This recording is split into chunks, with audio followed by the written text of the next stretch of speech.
voudrais commenter un passage, le début d'un ouvrage qui s'appelle La place des femmes dans l'histoire littéraire, de Christine Planté. Son article, c'est un article qui paraît dans la revue d'histoire littéraire de la France. Et voilà le début de son article. Le sentiment de nombreux écrivains et lecteurs du XIXe siècle a été qu'au sein du phénomène plus général d'une multiplicité des livres que dénonçait Bonald dès 1811, la littérature de leur temps était envahie par un nombre croissant de bas bleus.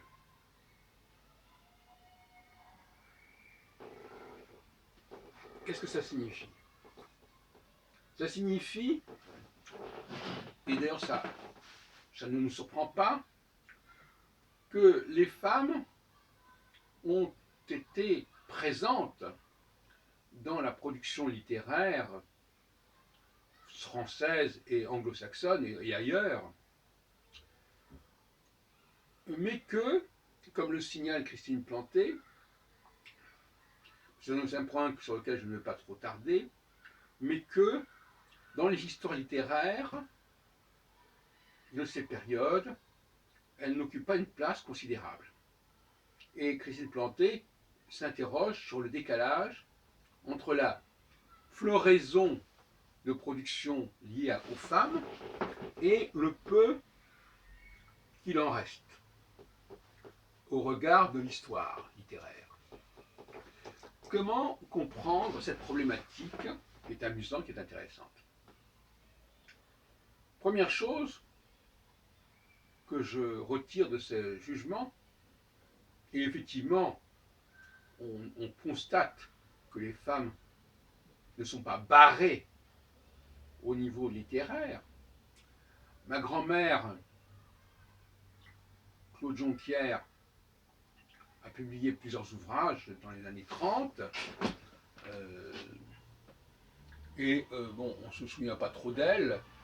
Elle va être classée même dans les milieux juifs, même dans l'histoire de la littérature juive française, elle n'est même pas signalée, ou pas tellement. Donc, incontestablement, on ne peut pas tenir la thèse, soutenir la thèse, sur lesquelles les femmes n'ont pas pu s'exprimer, qu'on ne les a pas laissées écrire. L'autre problème que pose Madame Planté, c'est le regard qui est porté rétrospectivement, ce qu'on juge bon d'en garder. Et effectivement, elle a raison de dire qu'il y a un décalage.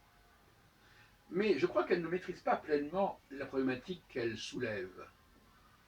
Et je me permettrai de l'analyser autrement, cette situation.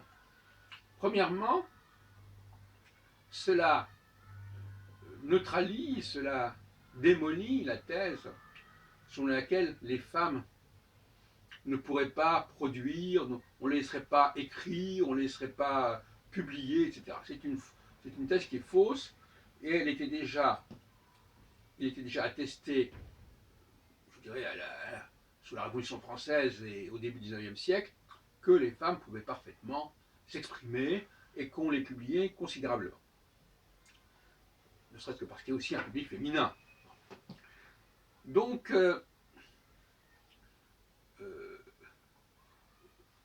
la position de Mme Planté est intéressante parce qu'elle dit, oui, en effet, finalement, c'est vrai, il y a des femmes qui publient, il y a des femmes qu'on laisse publier, etc. Et de dire, oui, mais après, quand on fait le constat après coup, plusieurs décennies après coup, il n'en reste pas beaucoup. Ce sont deux problèmes différents, ce sont deux arguments totalement différents. L'argument qui est avancé par les femmes en général, c'est on ne les laisse pas publier, on ne les laisse pas produire. Cet argument, il est faux. Maintenant, la question du regard de la postérité sur ces œuvres, c'est un débat que Mme Planté engage et qui est des plus complexes parce que c'est un autre problème. En tout cas, beaucoup de femmes tendent à mélanger les deux questions. Elles disent, puisqu'on ne voit pas beaucoup de femmes dans les anthologies et dans les rétrospectives, c'est qu'on ne les a pas laissées publier. Or, c'est faux. Cet argument est faux. Maintenant, pourquoi ce domaine de la littérature est-il particulièrement favorable aux femmes? Puisque dans d'autres domaines, c'est beaucoup moins évident. Aussi bien dans le premier cas de figure que dans le deuxième. C'est-à-dire aussi bien dans la production que dans la réception et la postérité. Encore que, à mon avis, le décalage soit beaucoup plus faible qu'on ne le croit. Beaucoup de personnes imaginent que ce qui est conservé, après coup, c'est ce qui a été publié. Pas du tout. Il peut y avoir 10% de ce qui a été publié qui est conservé. Alors, conservé dans les anthologies. Par exemple, les anthologies de la poésie, par exemple, il est évident qu'il y a des femmes qui font des poèmes. Moi, j'ai participé à des groupes de poésie, il y avait des femmes qui faisaient des poèmes. La question de savoir si ces poèmes sont valables, c'est le problème de la qualité, c'est une autre question. Mais la quantité, elle est là. La qualité, elle n'est peut-être pas là. En tout cas, il y a débat. Peut-être qu'on a tort de mal juger les œuvres des femmes, mais la quantité, elle est là. Donc, cet argument comme quoi on ne pourrait même pas produire, on ne pourrait même pas mettre sur le marché des œuvres, il est faux. Cela dit, je voudrais, dans une deuxième partie de cette intervention, réfléchir sur les raisons qui pourraient faire que dans le domaine de la littérature, les femmes soient plus à l'aise que dans d'autres domaines. Et notamment dans le domaine du roman.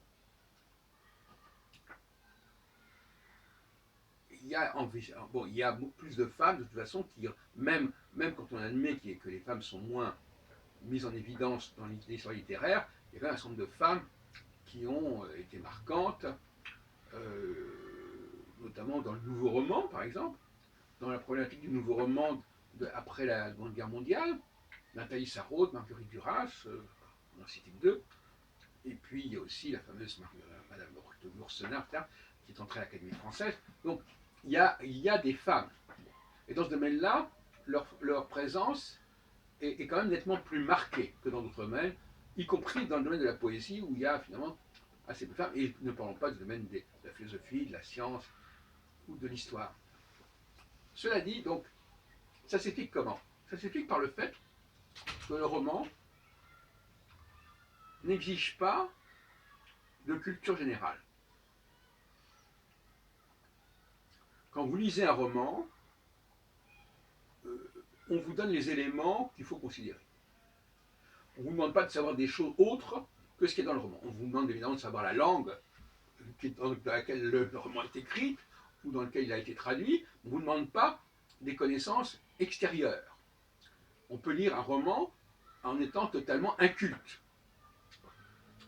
Dans d'autres domaines, ce que j'appelle une culture fermée, fermée sur l'objet, sur l'œuvre. Dans d'autres domaines, au contraire, on est dans une culture ouverte, c'est-à-dire il y a l'objet lui-même, mais il ouvre vers des tas de directions, des tas de contextes qu'il faut connaître.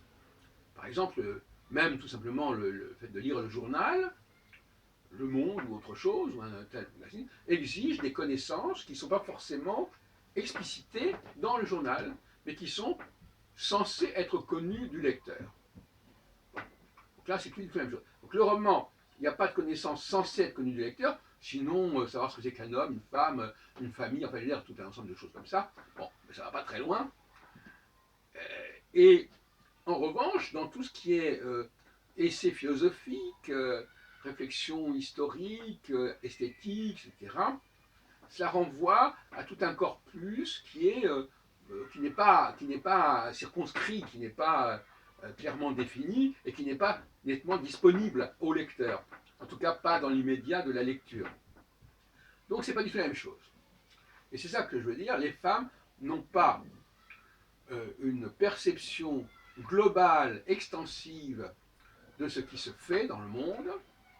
Elles ont des œillères, quelque part, elles ne connaissent que certaines choses, et elles se contentent de ce qu'elles connaissent, et le roman correspond à cela. On parle de ce que je parle de ce que je connais, et j'en parle dans mon roman, et ce sont des choses qui me sont propres, qui me sont personnelles, donc personne d'autre ne les connaît, donc ce n'est pas quelque chose qui fait partie de la culture générale, Et le lecteur, ben, lui aussi, il se débrouille avec ce que je lui donne, et il n'a pas de raison d'aller vérifier quoi que ce soit, puisque je ne suis pas dans le... Je suis dans la fiction. Je suis dans la fiction. Voilà. Donc, que ce soit un roman policier, un roman de science-fiction, n'importe quoi, euh, on entre dans le livre et puis voilà, et puis on s'en sort comme ça. On n'a pas besoin d'une culture générale particulière, à la différence de tout ce qui concerne tous les essais historiques, philosophiques et autres qui sont proposés. Et où les femmes sont finalement moins à leur aise, tant au niveau... Alors, on pourrait terminer par une petite pirouette en disant que malgré tout, il semblerait que le public féminin fasse un bon accueil aux romans des femmes. Et que c'est ça qui créerait une certaine vente de l'ouvrage. C'est une hypothèse que je ne peux pas exclure. Je pense qu'il y a un public féminin particulièrement motivé à lire cette littérature. Et donc par conséquent, comme les femmes elles-mêmes sont bien à l'aise dans ce type de littérature, pour le produire, eh bien ça fait une bulle, quelque chose de cet ordre-là. Et par conséquent, c'est un peu l'exception qui confirme la règle. Voilà. C'est-à-dire qu'effectivement, on voit bien que dans la littérature, elles peuvent produire, et qu'on les laisse produire, et qu'évidemment, il y a un public pour ça, et que malgré tout, cette littérature qui a un certain succès sur le moment, ne tient pas la route. Je dirais, c'est un peu, elle s'érode assez facilement, elle est datée assez facilement, et elle n'intéresse plus au bout d'un certain temps, elle n'est plus d'actualité, parce que d'une certaine manière, cette littérature, elle s'inscrit dans une certaine actualité, malgré tout, qui est sous-entendue, malgré tout, qui est plus ou moins dans l'air du temps, et par conséquent, si on n'avait pas dans cette ère du temps, eh bien, on ne capte plus vraiment bien les enjeux de ce type d'ouvrage. Voilà.